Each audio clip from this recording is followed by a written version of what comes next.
The sound came at 6:47 a.m. on August 3, 1891, and every soul in Oakhaven heard it. Clack. Not the usual splash and creak of a bucket meeting water, just the hollow, metallic report of iron striking stone. Then, silence. The kind of silence that makes your throat tighten even before your mind understands why. Sarah Hutchins was the first to drop her bucket down the town well that morning. She'd done it 1,000 times before, always the same comforting rush of rope through her hands, the distant splash, the heavy pull of a full bucket coming back up. But this time, the rope went slack too early. When she hauled it up, the bucket came back bone dry, carrying nothing but a film of red silt and the smell of dead earth. By noon, the temperature had climbed to 110 degrees. By sunset, every well, every cistern, every rain barrel in Oakhaven had been checked and rechecked. The town of 500 souls had gone from comfortable civilization to the edge of panic in less than 12 hours. And on the ridge overlooking the town, where the heat shimmered off rust and timber, Baker Barry stood atop this monstrosity, the same water tank everyone had spent 2 years mocking, the same iron folly the mayor had called an embarrassment to decent folk, the same rusted cylinder the priest had declared an insult to God's green earth. Barry drove one final wooden plank into the tank's side with his hammer, each strike echoing across the valley like a judgment. His duster coat was dark with sweat, his wide-brimmed hat pulled low against the savage sun. Below him, the town's beautiful church spire and freshly painted storefronts looked pristine as always, pretty as a postcard, and completely useless. What the townspeople didn't know, what they couldn't see from their parched porches, was that the same geological shift that had choked their aquifer had turned Barry's rust bucket into the only source of drinkable water for 50 miles. The same condensation coils they'd laughed at were pulling moisture from air so dry it cracked lips and peeled paint. The same elevated position they'd called fool's pride was about to become the difference between survival and a slow, dusty death. But that revelation was still 7 days away, 7 days of watching their neighbors' eyes turn desperate, 7 days of the mayor organizing emergency town meetings that solved nothing, 7 days of people eyeing that strange metal tower on the hill with increasing hunger. Barry just kept hammering. "You want to live in a water tank?" Mayor Douglas Pembroke stared at Baker Barry like he'd just announced plans to homestead on the moon. They were standing outside the Oakhaven General Store, where Barry had just purchased the rusted railway water tank for the sum of $8, nearly all the savings from his years stoking steam engines across 3 territories. "Not just live in it," Barry said, his voice gravelly from years of breathing cold smoke. "Make it a home, a safe home." The mayor was a soft man with soft hands and a collar so white it hurt to look at in the midday sun. He'd never missed a meal, never slept rough, never wondered where his next drink of water was coming from. Behind him, a small crowd was gathering, Mrs. Chen from the boarding house, the Pritchard brothers, Father Mackenzie in his black cassock, already frowning. "Mr. Barry," said the mayor slowly, like he was explaining arithmetic to a child, "we have perfectly good homes in this town, proper homes with proper foundations built by proper carpenters. Why in God's name would you want to live in that?" He gestured toward the massive rusted cylinder being hauled up the ridge on a timber sledge, pulled by 6 miserable mules. "Because proper homes need proper wells, and proper wells can fail." The crowd exchanged glances. A few people snickered. "The Oakhaven well has never failed," Mayor Douglas Pembroke said, his voice taking on the edge of a man defending Holy Scripture. "That well is an artesian well, water from deep in the earth, naturally pressurized. My father's father drank from that well, and God willing, my grandchildren will too. That well is the reason this town exists." Barry shifted his weight, and the crowd could see the wariness in his stance, the posture of a man used to balancing on narrow catwalks over boiling engine rooms. His work gloves were stained nearly black with oil and rust. His coat, even in summer, looked ready for a sudden storm. "I worked 15 years on the steam lines, Kansas to California and back. I've seen pressure systems fail. I've seen bottomless water sources run dry in a week. I've seen towns die of thirst, with churches and saloons still standing." He met the mayor's eyes. "Pretty buildings don't matter much when there's nothing to drink." "Well, I haven't seen that," replied the mayor, his voice sharpening, "and neither have these good people. This is fear-mongering, Mr. Barry. Worse, it's an insult to the engineers and the good Lord who provided us with that well." Father Mackenzie stepped forward, his crucifix catching the light. "Brother Barry, I must agree with the mayor. That contraption on the ridge will be visible from the entire town. It will be a monument to faithlessness, to distrust in God's provision." Barry's jaw tightened, but he kept his voice level. "I'm not asking anyone else to build one. I'm not asking the town for a single dollar. I bought the land on the ridge. I bought the tank. I'll do all the work myself." "Then you'll do it alone," Mayor Pembroke said flatly. "Don't expect help when that rust trap of yours collapses and crushes you. Don't expect sympathy when you've wasted years of your life on paranoia." Mrs. Chen spoke up, her voice carrying across the crowd. "My late husband worked the rails with Mr. Barry. He always said Barry was the smartest stoker on the line. If Barry says something, there's usually a reason." "Was your husband the one who got crushed in that boiler accident in Topeka?" the mayor asked, not unkindly, but pointed. "Perhaps working around dangerous machinery makes one see danger everywhere." The crowd murmured in agreement. Barry's hands clenched into fists, but he forced them open again. "Fine," Barry said. "I'll work on my tank. You all keep trusting your well. But when the water stops—" "If it stops," the mayor interrupted. "When it stops," Barry continued, "don't say you weren't warned." He turned and walked toward the ridge, his shadow long in the afternoon sun. Behind him, the laughter started. Quiet at first, then louder. The Pritchard brothers made jokes about Barry's boiler. Someone called out, "Rust-Hermit!" Another voice, "The crazy man in the can!" Barry didn't turn around. He just kept walking toward the ridge, toward the massive rusted cylinder that would be his home, his project, and, though no one knew it yet, his salvation. Over the next 3 years, Baker Barry became Oakhaven's favorite joke and cautionary tale. Every morning he would climb the ridge with tools and timber scraps salvaged from the railway depot. He worked alone, methodically, obsessively. He reinforced the tank's base with a complex timber frame that looked like the skeleton of some industrial beast.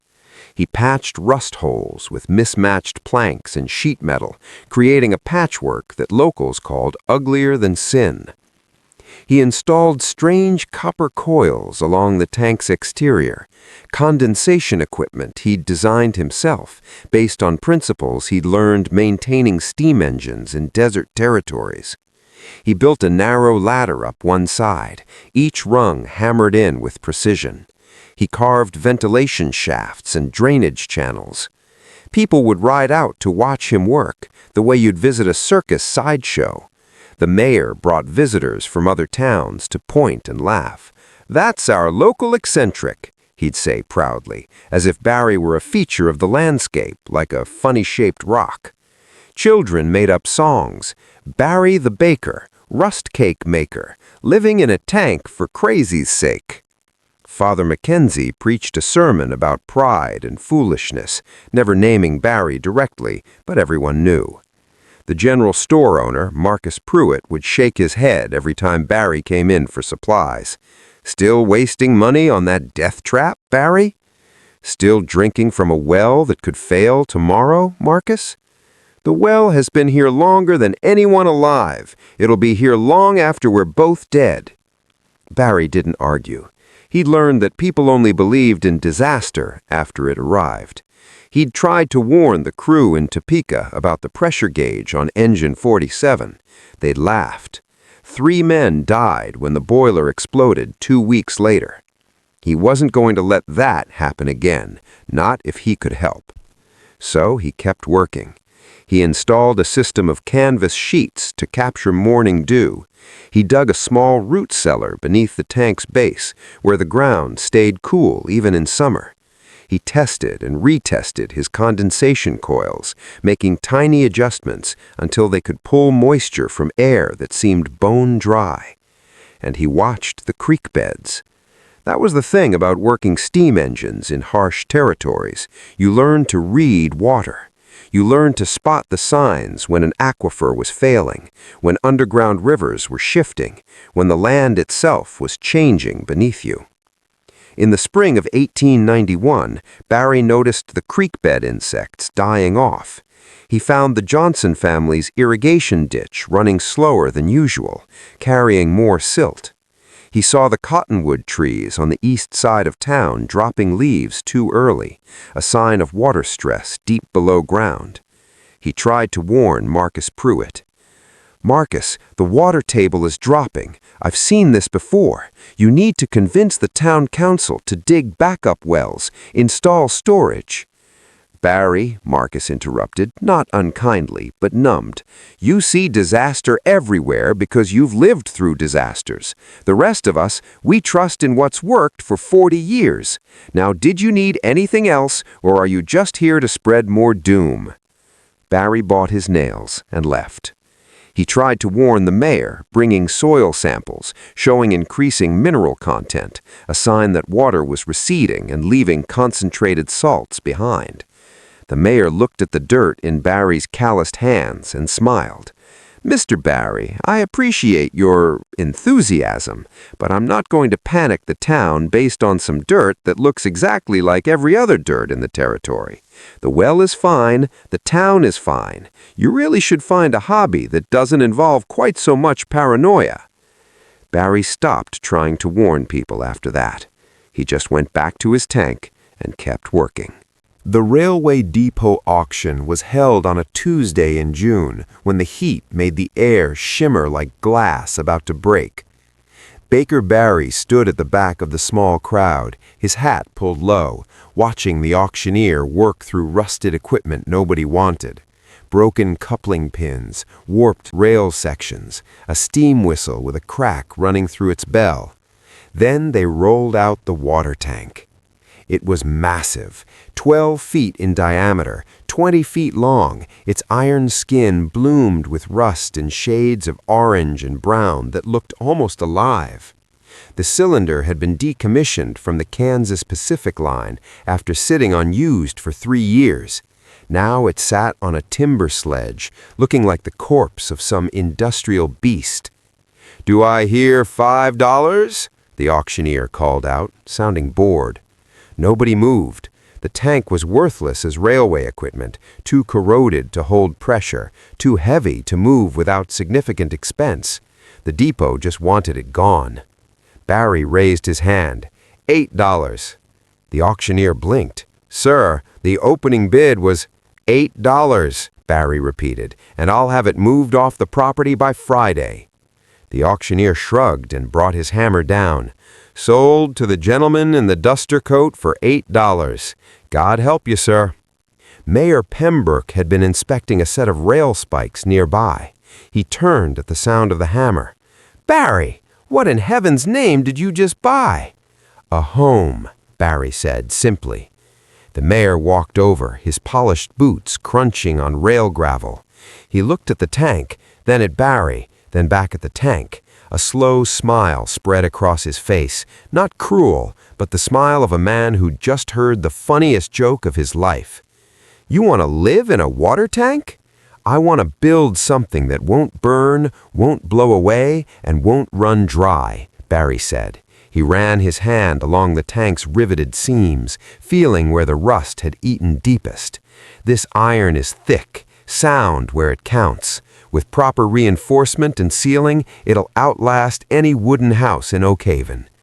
"Barry," the mayor said, and his voice carried the patience of a teacher correcting a slow student, "we have carpenters, we have lumber, we have perfectly good building practices that have served civilized people for centuries. You're telling me you'd rather live in a leaky boiler? I'm telling you I'd rather trust iron I can see and test than wood that can hide rot until it's too late." Barry pulled a small pry bar from his coat and scraped at a rust patch, revealing solid metal beneath.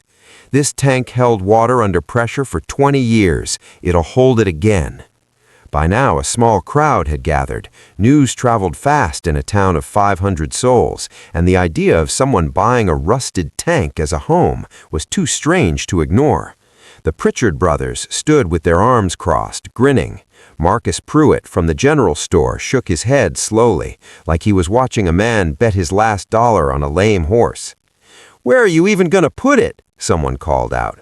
"The Ridge," Barry said. "I bought that plot last year, 2 acres on the eastern rise." "That barren rock pile?" Mayor Pembroke laughed. "Barry, you paid good money for land that won't grow wheat to save your life, and now you're putting a rusted tank on top of it? What happened to you? You used to have sense." "I used to have faith in systems built by other people," Barry replied, his voice quiet but hard. "Then I watched those systems fail. Boilers that were perfectly safe until they exploded. Wells that were bottomless until they went dry. I'm done trusting what other people promise will last forever." The mayor's smile faded. "That's a lonely way to live, Barry." "Maybe, but I'll live." He paid the depot manager his $8, nearly everything he'd saved from 15 years of stoking engines through Kansas, Nebraska, and Colorado. Then he hired 6 mules and a timber sledge and spent the next week hauling that massive cylinder up the ridge, inch by painful inch. The whole town turned out to watch at some point. It became a kind of entertainment. Children would run up after school to see if the crazy man had gotten his rust bucket any higher. Adults would ride out on Sunday afternoons, making jokes about Barry's Folly and the Rust-Hermit's castle. Barry didn't respond to any of it. He just kept hauling. When the tank finally reached the ridge's summit, he spent 3 days positioning it exactly where he wanted it, aligned north to south, levelated on a timber frame that raised it 10 feet off the ground. From town, it looked like a giant's rifle barrel aimed at the sky. Then the real work began. For 2 years, Baker Barry became a ghost who lived on the ridge. He would descend into town only for supplies, timber scraps from the mill, sheet metal from the smithy, copper piping salvaged from a burned hotel 2 towns over. He bought rope and tar and canvas. He traded his pocket watch for a set of precision tools from a traveling tinker. And every day, dawn to dusk, he worked on his tank. He built a skeleton around it first, a frame of timber supports that looked like ribs caging a metal heart. Then he began patching the worst of the rust holes with riveted plates, working from the inside out. He sealed seams with tar and oakum, the same materials used to waterproof ship hulls. He installed ventilation pipes that ran up through the tank's top, drawing air through a series of charcoal filters he'd designed himself. The condensation coils took months to perfect. He'd learned the principles working on desert-run steam engines, where every drop of water had to be captured and recycled. Now he adapted those principles for pure survival. Copper tubing wrapped around the tank's exterior in careful spirals, designed to pull moisture from air that felt bone dry to human lungs. He carved drainage channels beneath the tank's base, directing any captured water into a sealed reservoir he dug into the ridge itself. He built a narrow catwalk around the tank's midsection and a steep ladder up one side, each rung tested to hold twice his weight. From a distance, it looked like madness made physical. A rusted cylinder wrapped in wood and copper, perched on stilts, covered in patches that made it look like it was wearing armor made from garbage. Marcus Pruitt rode out one afternoon with his son, ostensibly to deliver nails Barry had ordered. Really, he just wanted to see the monstrosity up close. "Barry," he said, staring up at the structure, "I've got to ask, what exactly are you building here? Because it doesn't look like any home I've ever seen." Barry was on the catwalk, securing a section of canvas sheeting designed to capture morning dew. He didn't look down.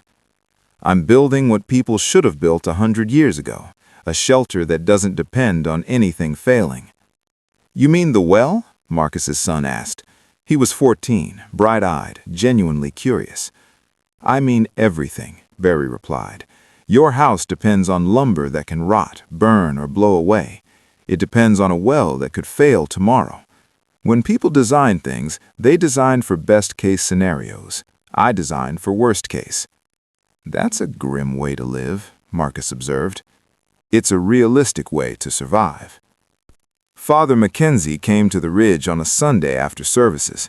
He arrived in his black cassock, crucifix gleaming in the sunlight, his face set in an expression of pastoral concern that didn't quite hide his disgust. Barry was sealing the final section of the tank's roof when he noticed the priest approaching. He climbed down the ladder, wiping his hands on a rag. "Father," he said, nodding. "Mr. Barry." The priest looked up at the tank, and his expression darkened. "I've come to speak with you about this. I figured you would eventually." "This structure," Father Mackenzie said slowly, "is visible from every home in Oakhaven, from the church itself.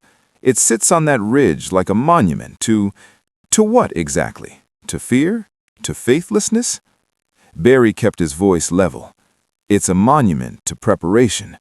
"It's an insult." The priest's voice rose. "God gave us this earth, Mr. Barry. He gave us soil to build on, trees to cut for timber, and water that springs from the ground itself. The Oakhaven well has provided for 40 years. It's a blessing from the Lord. And you build this metal abomination because you don't trust in His provision?" "I trust in His provision," Barry said quietly. "I just don't trust in human promises about how long that provision will last. The Lord gave us brains and hands. I'm using mine." "You're spreading doubt. You're telling this town that the water they drink, the homes they've built, the lives they've made, that it's all fragile, that it could all collapse tomorrow." "Because it could." Father Mackenzie's jaw tightened. "That tank is a curse on this landscape, Mr. Barry. It's a declaration that you know better than the community, better than the engineers who sank that well, better than God Himself. I'm asking you, as your spiritual shepherd, to reconsider this path." Barry looked at the priest, then back at his tank. "Father, I've seen a boiler explosion kill 3 men in 5 seconds. I've seen a town in Colorado empty out because their eternal spring dried up one summer. I've seen enough impossible disasters to know the only impossible thing is getting people to prepare for them." "Then you've seen darkness and let it poison you." "No, I've seen reality and let it teach me." The priest left without another word, his cassock kicking up dust as he walked back down the ridge. Barry watched him go, then climbed back up the ladder. He had work to finish. In the spring of 1891, Barry began noticing things that made his hands go cold despite the warming weather. The creek that ran past the eastern edge of town was moving slower. Not dramatically, most people wouldn't notice, but Barry had spent years watching water flow through steam systems, learning to spot pressure changes and flow restrictions. This was wrong. He walked the creek bed one morning before dawn when the town was still sleeping. He found the insects first, water striders and cadfly larvae belly up in the shallow pools, dead without any obvious cause. Then he noticed the silt content. The water that used to run clear now carried a thin suspension of red-brown particles, the color of deep earth. He collected samples in glass jars and brought them to Marcus Pruitt's store. Marcus was stocking shelves when Barry walked in. He looked at the jars with their murky contents and sighed. "Barry, please tell me you're not about to predict another disaster." "The water table is dropping," Barry said, setting the jars on the counter. "Look at the silt content. Look at the dead insects. The aquifer is under stress." Marcus barely glanced at the jars. Barry, that well always gets a little muddy in spring. Runoff from the hills. It happens every year. Not like this. And the insects. Insects die, Barry. It's nature. You're seeing patterns that aren't there because you want to justify that rust trap you've spent 2 years building. I'm seeing what I'm seeing, Barry said, his voice hardening. You need to talk to the town council, get them to dig backup wells, install storage tanks, prepare for... Stop. Just stop. Do you know how you sound? You bought a worthless water tank and convinced yourself the whole town is going to die of thirst just so you don't look crazy. The well is fine. It's always been fine. It'll be fine tomorrow and next year and when we're both dead and buried. Marcus, I'm not spreading panic based on some dirty water and a few dead bugs, Marcus said firmly. And I'd appreciate it if you didn't either. People are already nervous with you squatting up on that ridge like you're waiting for Judgment Day. Don't make it worse. Barry stood there for a long moment, the glass jars between them. Finally, he picked them up and walked out. He tried warning 2 more people that spring, the mayor and the president of the town council. Both times he brought evidence. Both times he was dismissed. The mayor actually laughed, a sound that echoed in Barry's ears as he walked back up the ridge. So he stopped warning people. He went back to his tank, checked his condensation coils one more time, and tested his water storage capacity. 1,600 gallons. Maybe enough, maybe not. Then he waited. The heat came early that summer. By July, the temperature was climbing past 100 degrees regularly. The sky took on a white, merciless quality that made it hurt to look up. The creek stopped flowing entirely, leaving just a series of shrinking pools filled with dead fish. And on the morning of August 3rd, Sarah Hutchins dropped her bucket down the town well, and for the first time in 40 years, it came back empty. The sound of that bucket hitting stone echoed through Oakhaven like a funeral bell. Within an hour, every household had checked their own wells and cisterns. Within 3 hours, the mayor called an emergency town meeting. Within 6 hours, people started looking up at the ridge, where a rusted water tank sat gleaming in the savage sunlight, and where Baker Barry stood on his catwalk, watching the town below with eyes that had seen this coming for 3 years. The temperature was 110 degrees and climbing. The first day after the well failed, people still had hope. Every household in Oakhaven had barrels and cisterns, private reserves meant to last through short dry spells. The mayor assured everyone this was temporary, a blockage perhaps, a shift in the underground flow that would correct itself. They just needed to be patient and careful with what they had. By the second day, patience was wearing thin. The temperature hit 112 degrees. The Pritchard brothers got into a fist fight over a bucket of water they'd both claimed from their shared well. Mrs. Chan's boarding house ran through its cistern by noon. The church opened its reserves, but Father Mackenzie could only offer each family a single gallon. People did the math in their heads. A gallon for each family, 500 people in town, maybe 2 days of drinking water if they were lucky. On the third day, the whispers started. He's got water up there. Has to. That whole tank must be full. Been living up there for 3 years, drinking something. Barry could hear them talking when he came down for supplies, though Marcus Pruitt's store was nearly empty of customers now. People were hoarding what little they had. Marcus himself looked hollowed out, his face gaunt with worry. "How much water you got, Barry?" Marcus asked as Barry paid for a length of rope. "Enough for me," Barry replied. "Just you?" Barry met his eyes. "I warned you, Marcus. I showed you the samples. You laughed me out of your store." "I know," Marcus's voice cracked. "I know I did. But Barry, we've got families, children. My son is—" "I remember your son. Smart kid. Asked good questions." Barry took his rope. "When he starts asking why his father didn't listen to warnings, what are you going to tell him?" He left Marcus standing there and climbed back up the ridge. Behind him, he could feel eyes following his ascent. calculating eyes, desperate eyes. By the fourth day, the town's remaining water supplies were being guarded. The mayor instituted rationing from the church reserves, a cup per person twice daily. It wasn't enough. People were already showing signs of dehydration. Children cried constantly, their lips cracked and bleeding. Old Mrs. Patterson collapsed in the street and had to be carried into the shade. And every eye in Oakhaven turned toward the ridge. Barry stood on his catwalk that evening watching the sun set over the town. He could see people gathered in small groups pointing up at his tank. He could see Mayor Pembroke addressing a crowd outside the church. He couldn't hear the words, but he could read the gesture, the mayor's finger pointing up the hill, the angry nods from the assembled crowd. He'd known this was coming, had known it from the moment he bought the tank. People only valued preparation after disaster struck, and by then they felt entitled to it. He checked his valves one more time and went inside to wait. The mob came on the seventh day. It wasn't a huge group, maybe 30 people, led by Mayor Pembroke.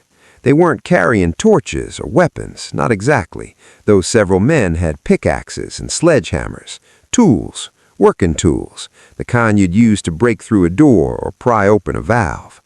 Barry was sitting on the ladder when they arrived, his wide-brimmed hat shading his face. He'd been expecting them at dawn, but they'd waited until mid-morning, probably hoping the heat would soften him up first. The temperature was already past 105 degrees. "Barry," Mayor Pembroke called up. His voice was hoarse, his fine suit wrinkled and stained with dust. "We need to talk." "So talk." Barry didn't move. The mayor climbed the first few rungs of the ladder, close enough to speak without shouting. Behind him, the crowd waited.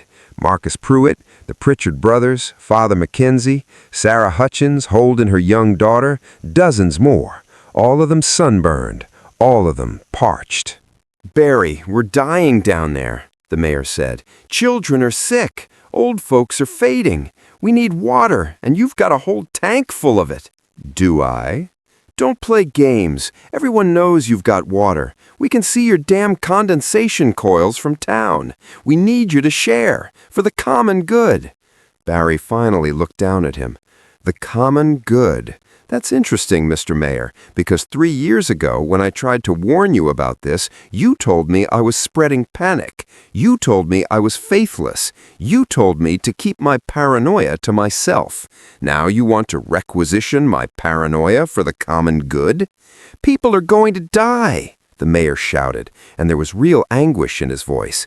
"Yes, I was wrong. Yes, you were right. You want me to say it in front of everyone? Fine. Baker Barry was right, and we were all fools. There, are you satisfied? Will that buy us some water?" Barry stood up slowly, his joints stiff from sitting. He looked out over the crowd, at Marcus, who wouldn't meet his eyes, at Father Mackenzie, who looked 10 years older than he had a week ago, at the Pritchard brothers, who'd made up songs mocking him, at Sarah Hutchins' daughter, who couldn't have been more than 5 years old, her eyes enormous in her thin face. "You can't requisition my home," Barry said quietly, "but you can come inside it." The mayor blinked. "What?" "I said you can come inside." He gestured to the tank's door, a heavy iron hatch he'd installed in the cylinder's side. "You wanted to see what I've been building for 3 years? Come see." He descended the ladder and walked to the door. The crowd parted around him, uncertain. He could smell their fear sweat, could hear the desperate whisper of dry throats trying to swallow. He pulled the heavy door open with a groan of metal on metal. Cool air spilled out like a blessing. The first people through the door gasped. The interior of the tank was dim and damp, lit by shafts of sunlight filtering through the ventilation pipes. But it wasn't just the coolness that stopped them. It was what Barry had built.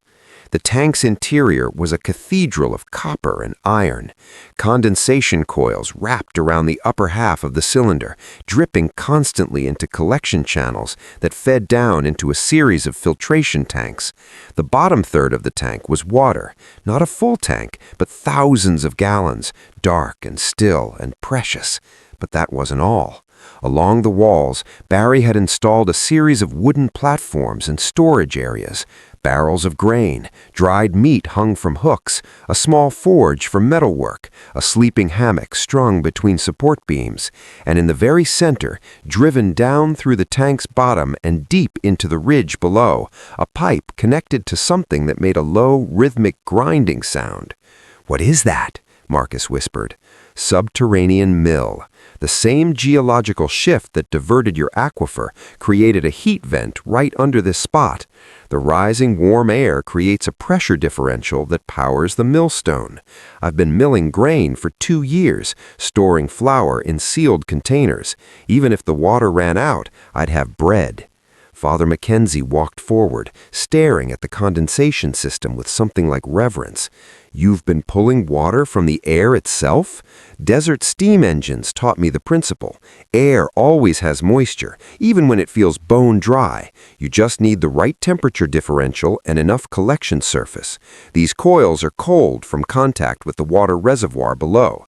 Hot air rises through the tank, hits the cold copper, and condenses. Simple physics. Slow, but reliable.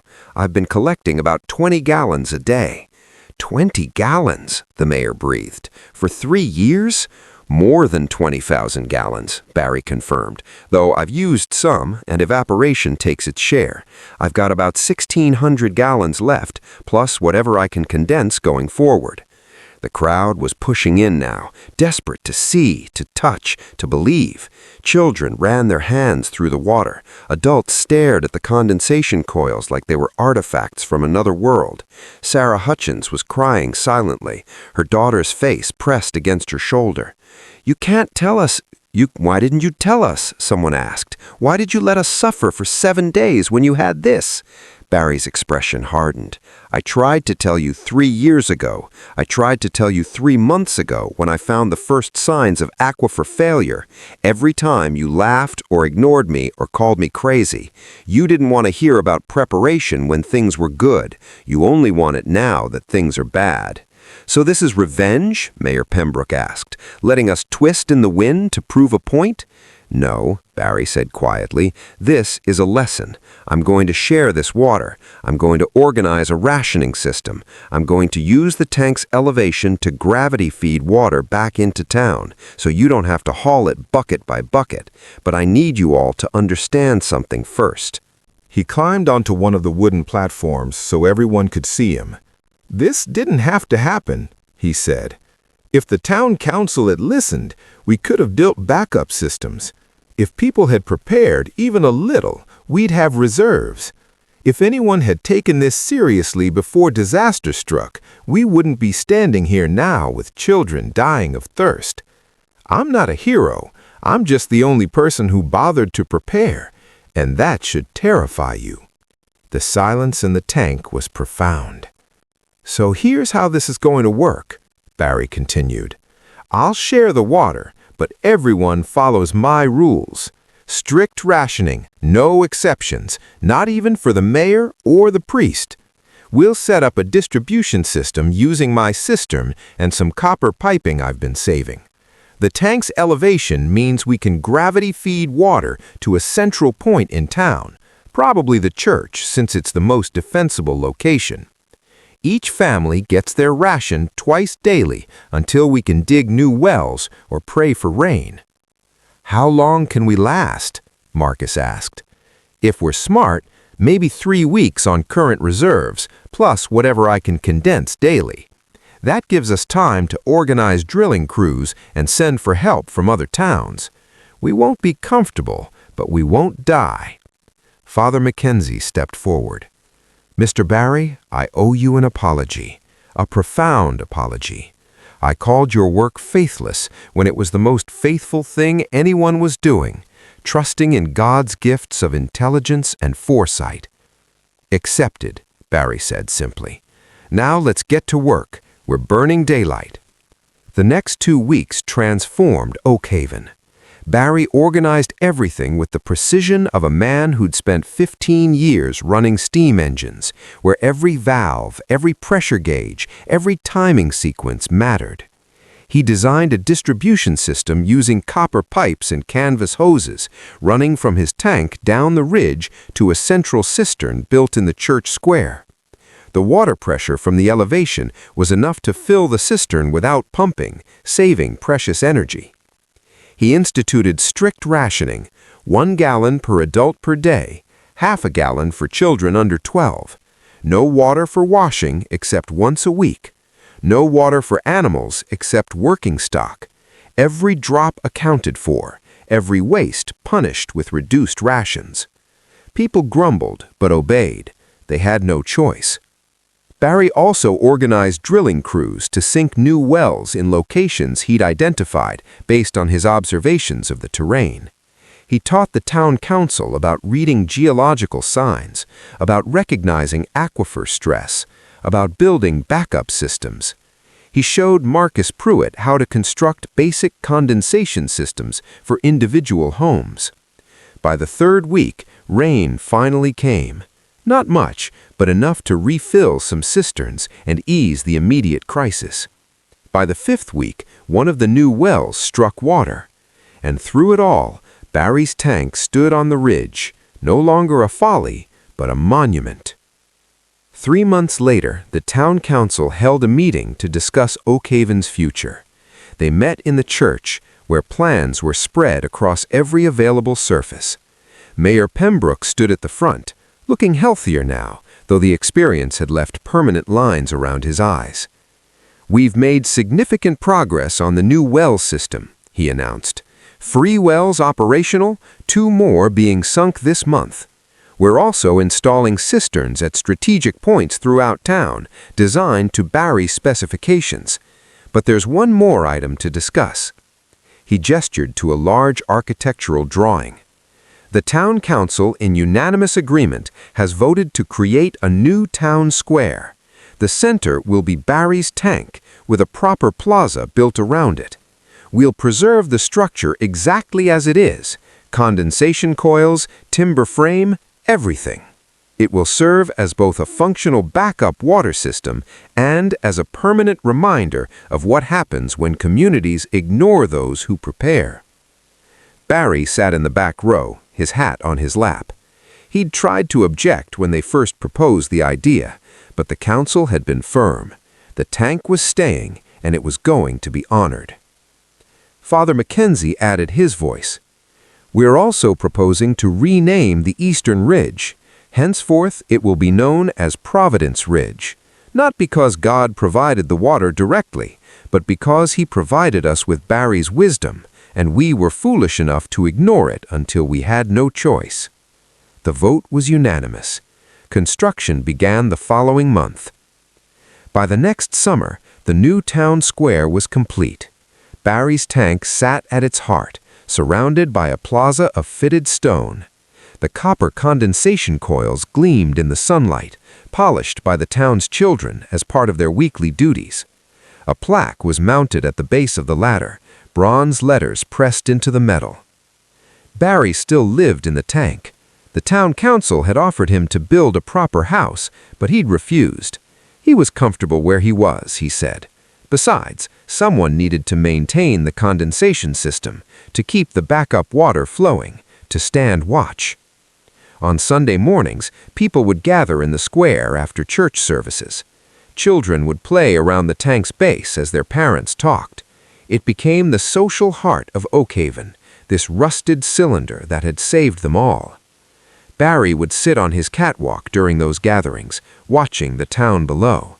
Sometimes people would climb up to talk with him, to ask questions about preparation, or to thank him again. He'd nod and answer and generally be polite, but he never said much about what he'd done. Marcus Pruitt asked him once why he'd shared the water at all, given how the town had treated him. Barry was quiet for a long time, watching the sun set over the newly expanded well system.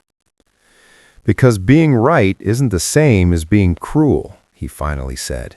"I prepared because I'd seen disasters, but I didn't prepare to watch people die.